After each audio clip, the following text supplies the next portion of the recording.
At long last, it's the WNBA semifinals, game one, and both road teams take the win.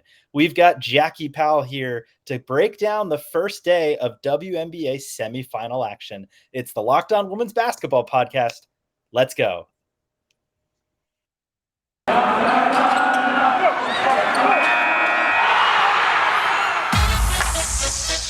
You are Locked On Women's Basketball, your daily podcast on women's basketball.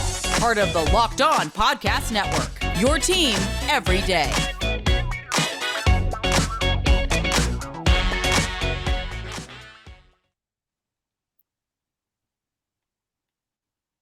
Locked On Women's Basketball. This is Alex Simon from Bay Area News Group, thanking you for making Locked On Women's Ball your first listen every single day here at Locked On Women's Basketball. And don't forget, Locked On Women's Basketball is free and available on all platforms that you get your podcast.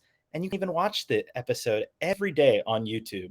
And that's where you can see this lovely Unionize the Minor shirt I'm wearing today. Sounds like that's going to be a pretty important story on this Monday. And we support any and all unionization efforts in that regard. But that's a personal message. And I wanted to bring in a friend to talk about the finally here WNBA semifinals. It seemed like it had been weeks since we had seen some of these teams play. And Jackie Powell had at least been a week since we saw Seattle and Las Vegas play. It felt like the rust showed up just a little bit for them. It absolutely did.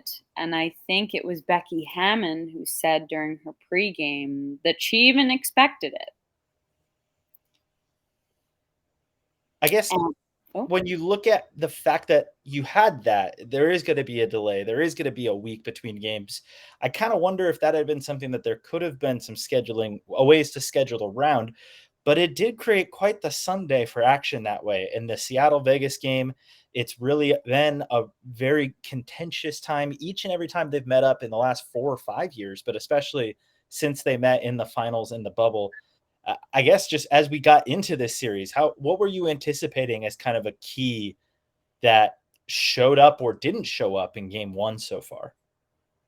So I was expecting, obviously, the matchup of the series was Brianna Stewart and A'ja Wilson, and I was expecting that the two of them would cancel each other out. That is not what happened at all. I would have to watch it again, but A'ja Wilson only had, or I would have to watch it again to determine, was it Seattle denying A'ja so that she only got 10 shots? She shot 3 for 10 from the field, 8 points, and 3 assists and 12 rebounds. But, I mean, 10 shots for one of the two that are going to be, or the top 2 folks in the MVP race. I mean, that's not what I expected. And not to mention a single shot attempt, which was missed in the fourth quarter. 1 shot for your potential MVP in the fourth quarter of a pivotal game seems not ideal, no matter how you splice it. That is correct.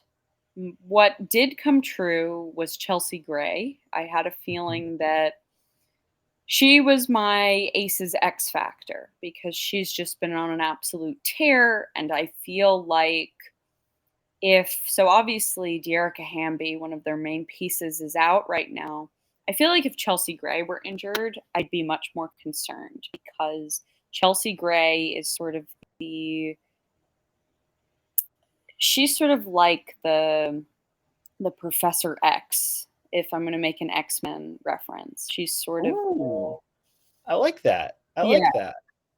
Well, it is worth pointing out, by the way, that of the 5 aces who start that they have made very much a part of their core, Chelsea Gray is the only one who has won a title. The other 4 have all been drafted and developed by the Aces, but this Aces franchise has been kind of one of 2 that have been close but no cigar franchise and haven't cracked through to win a title in recent years. But Chelsea did back when she was with the Los Angeles Sparks before. She's the one veteran around that Hamby, Wilson, Plum, Jackie Young quartet that has all been drafted by the Aces, developed, I guess technically for Hamby and Plum, we should say drafted by the Silver Stars before they all went to Vegas, but they've developed in Las Vegas. They've become the core together. Gray is the one player who's not part of that core in that way, but it's because she was winning a title. And you can see in these moments, she is very comfortable taking them over. And perhaps maybe to the point, her teammates are very comfortable letting her take over. But do you need, I would argue very heavily that we need to see A'ja Wilson being more forceful in getting the ball to herself or not kicking out. And even if she's taking shots that are otherwise bad shots, it's tough for A'ja to take a truly bad shot in terms of what it means for the offense for Las Vegas. I mean, A'ja needs touches. I think that's sort of what it comes down to. A'ja needs to touch the ball because when A'ja touches the ball, the defense is going to move. And that's what the Aces need. And to be quite honest, a weakness of the Aces this season is when they don't see their shots fall early, they rush and they don't move the ball and they don't play, as Becky Hammon says, the right way. And so when she said this earlier in the season, I remember she said this when the Aces played the Liberty in this game that was in Las Vegas, where the Liberty came back and beat them like 116 to 107. Becky Hammon said after that game, she said, well, I have to tip my hat to them because they played the right way and we didn't. And I believe the Liberty had many more assists than the Aces did. And so if you were to look at this game and you would look at the assist tallies. So while the Aces shot 41.2% from the field and Seattle shot 41.3%, only 1/10 of a percentage higher. The real difference is if you look in how the ball moved. So the Aces only had 16 assists, and the Storm had 23 assists. So that's 7 assists more. I mean, when you talk about shot selection, the Aces' shot selection to begin this game was atrocious. I got a text from a group chat I'm in, and the friend and colleague of mine was like, "This is the worst I've ever seen the Aces' offense." They just looked very out of place. Obviously, Seattle plays a very aggressive style defense. Mm-hmm. But at the same time, it took them a long time to get settled in. And if shots weren't falling, they sort of go into this panic mode instead of trusting their defense. And Becky Hammon has been banging this drum all year long that they're not going to win if they don't buy in defensively. And it took them a long time in this game to buy in defensively. I will say this. I read something. I believe I'm looking right now. I'm at Bleacher Report, and I see it's Jackie Powell. I'm not sure if you guys are related, Jackie, in any way, but the big question that Jackie Powell over at Bleacher Report wrote ahead of the series was, how does Seattle guard the Aces' shot creation? And to some extent, they didn't need to guard it too much because the Aces really were trying to individually create shots. And part of what makes them as successful as they've been this year, as you're getting to, is how they distribute the basketball and move the basketball to create shots. So when the dribbles start to pop really heavily, it turns out that makes it easier to defend. And even in a game, by the way, where Seattle did not have Gabby Williams and Steph Talbot got into foul trouble very quickly, it didn't seem to hurt Seattle as much as I would have thought it did. You know what also helps Seattle is even when she's bad, Jewel Lloyd can sometimes take over a fourth quarter. But Jewel Lloyd had a good first 3 quarters and then still took over the fourth quarter. Right now, when this Seattle team is as thick as they are in terms of their depth, they've got to be really tough to try to scout against. Oh, yeah, because they can score on you in so many different ways. I think that's something we don't talk about. We talk about, oh, well, the Aces can score on you in so many different ways. And I'm like, well, wait a minute. The Seattle Storm are just as dangerous, if not more. You have outside shooting, obviously, from Jewel Lloyd. You get it from Breanna Stewart. You get it from Steph Talbot. Sue Bird, that player who can hit a couple of threes when you're not expecting them. Yeah. You get shot creation from the mid-range, from Jewel, from Stewie, from who else? I mean, can we Oh, say names? I was going to say, you could also throw in the player who led the WNBA in scoring last year, Tina Charles. I think you've gotten to know Tina once or twice over the years. Yes, Tina. Well, the thing about Tina, and I think Sue Bird has said this a couple of times, Tina gives the Storm a whole other dimension. Mhm. And Sue has said that the Storm have not had a on the block post penetrator like Tina in years. That's not really Stewie's bread and butter. She can do it, I but mean, it's you could go all the way back to Lauren Jackson with the last one that Sue has played with at the level offensively that Tina is at in that regard. Lauren Jackson, who I wish they would have signed as well, just to add more Hall of Famers to this roster, since she is still playing. But yeah, and Tina, by the way, made a huge play defensively, batting the ball from Kelsey Plum back into Plum as it went out of bounds. So, charitably, Tina hasn't necessarily always been the best defender, but if she can be a little more engaged, get a little more active, you kind of wonder if that tangible feeling of how close she is to the WNBA finals is maybe and really I think it would be the first time in her entire career that she's reached the WNBA finals. so I was looking at this. Was there a year when she was in Connecticut with Mike Tebow where the Sun made it? I'd have to look.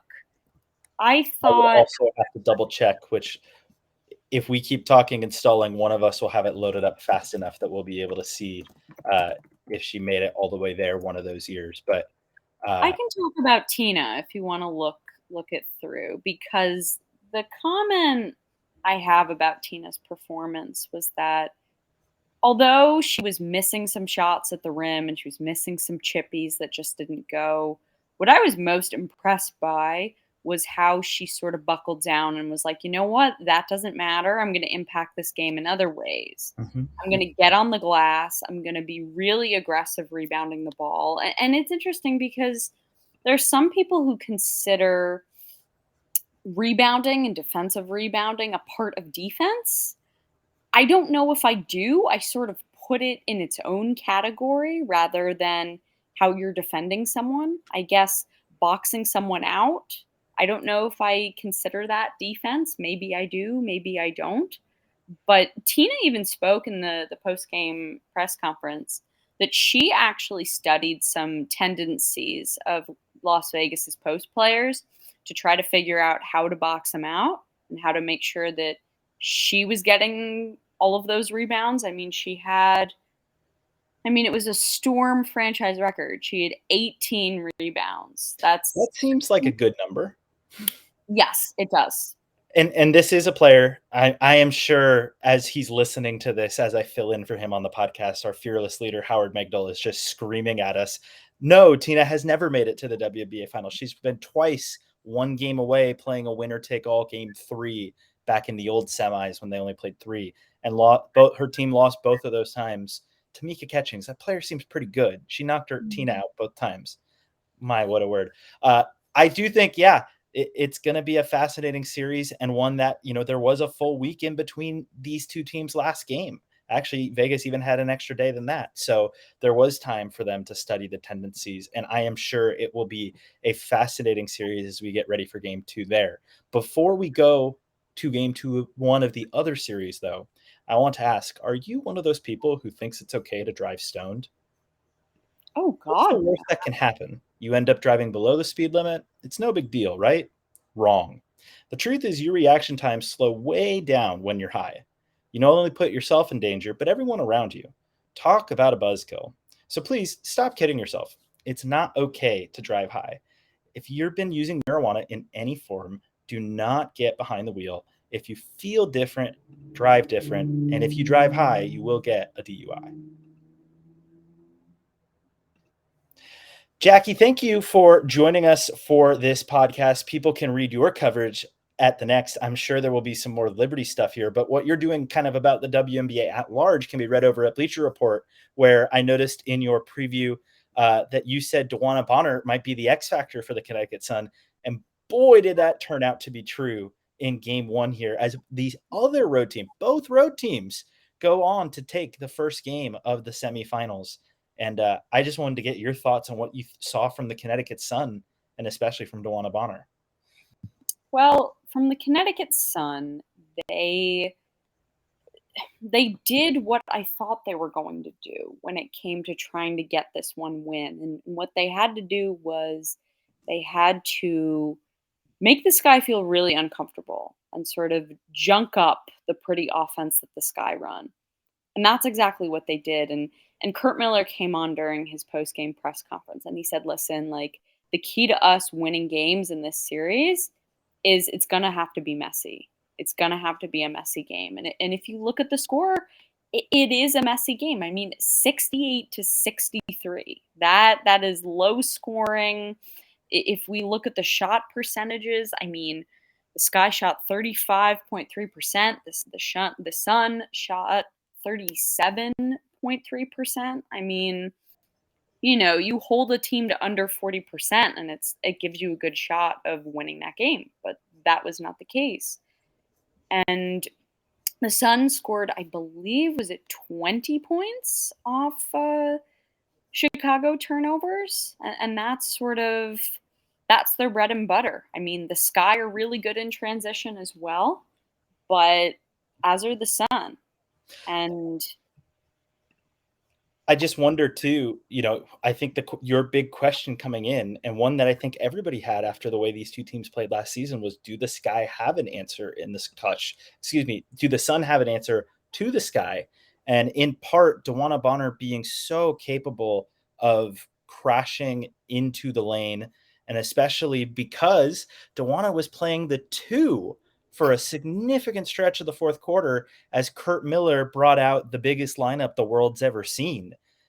He has been reticent to use this too often this season. I actually, during the game, kind of did some sleuthing on the WNBA's stats website and kind of looked in the regular season. He used it at different points, but he tried to keep the minutes low. And, it was obviously with a bunch of different guards to have Bree Jones, Jonquel Jones, Bonner, Alyssa Thomas all on the floor at the same time. It does hamper you in some ways in terms of offensive rhythm, but it's a lethal defensive lineup. And especially tonight, we saw a lot with Natisha Heidemann on the floor, and it was just insane how defensive that group got toward the end of the game there. But the key to that group is the person you identified as the X factor, DeWanna Bonner. She needs to be able to go score for that super big lineup to work. And she did just that in the fourth quarter, and especially late, getting to the free throw line as they answered the Sky coming back and taking the lead at a couple of different points in the fourth quarter. It was Bonner who was helping initiate, getting an assist to a Bree Jones jumper when that was needed, helping drive and draw a foul with only a minute and a half to go. I thought this was a great, great game from DeWanna Bonner, one that they truly needed in order to pull this one off. yeah, I mean, if you take a look at the simple box score, and you look at the two most efficient players for the Sun in Bree Jones and Jonquel Jones, the fact that each had 8 shots apiece, you think at first you're like, why is that happening? And so Kurt Miller explained in his own words in the postgame that that's by design. The Sky defense wants the most efficient players to have the least amount of looks. Mm-hmm.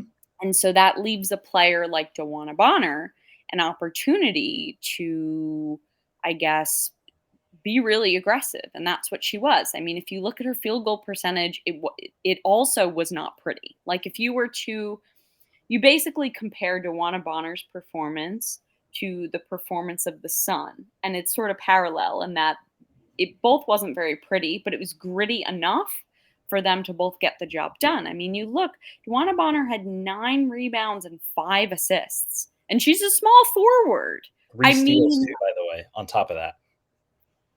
3 steals, and she's a small forward. I mean, I've seen some really interesting, I guess, sets where you basically have Bonner as a ball handler coming off a pick and roll with Alyssa Thomas, who, as we know, they have great chemistry because they're in a relationship off the court. But I've seen that play out recently where Bonner comes off the Alyssa Thomas screen and then she makes a decision. It's either does she drive to the basket or does she kick it out somewhere? And No, go ahead, Jackie, please. and I've just noticed that she's been a pretty good decision maker when it comes to does she slash or does she pass out. My only reservation with her decision making is just those threes that are just awful looks and she just sort of goes for them anyway. I mean, she was 1 for 6 from 3. Those shots weren't great looks. Sure, but I don't think they need every shot she takes to be great, just to make the defense have to respect the shot. And especially if her passing is solid, part of it, again, if you're driving, she's 6 for 6 from the free throw line, which ends up being the easiest points you can get, but also really vital in a low scoring game. One other number, you mentioned Dawana had 9 rebounds. You also have Alyssa Thomas with 10 rebounds. You have Jonquel Jones with 9 rebounds. You know who also grabbed 9 rebounds? Courtney Williams. I got to say this. When you look at the total rebounding number, Connecticut out-rebounds Chicago 47-36. So they did out-rebound them by a decent margin. It looks so much worse for Chicago when you realize that half of those rebounds were Candace Parker. So Candace grabs 18 rebounds for Chicago. And then the player who had the next most behind Candace was Azurá Stevens at 4. Ooh. And then only 3 players had 3. If Chicago is going to have a chance in this series, I relatively thinking, for the most part, hey, look, Chicago's going to shoot better than 35%. They're going to shoot better than 26%, 8 for 30 from 3-point. I'm not too worried about that part of the offense. What I am worried about is how are you not attacking the glass more? How are you not making sure that Courtney Williams is not grabbing 9 rebounds? They might have been easy rebounds, sure, long ones or whatnot, but you cannot have one player be your rebounding machine and have everybody else going to do other things. Frankly, that's a formula that the Phoenix Mercury tried and failed for years around Brittany Griner in some of these playoff runs that they had where they ran into walls even as they were winning playoff games.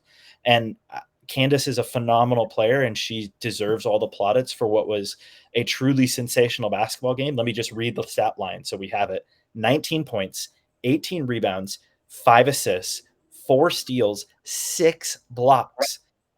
That is a stat line from a player, and that is a player who put on a performance that deserved to win, but no one else really stepped up to help her enough to get that win. And thus, Chicago's down 0-1.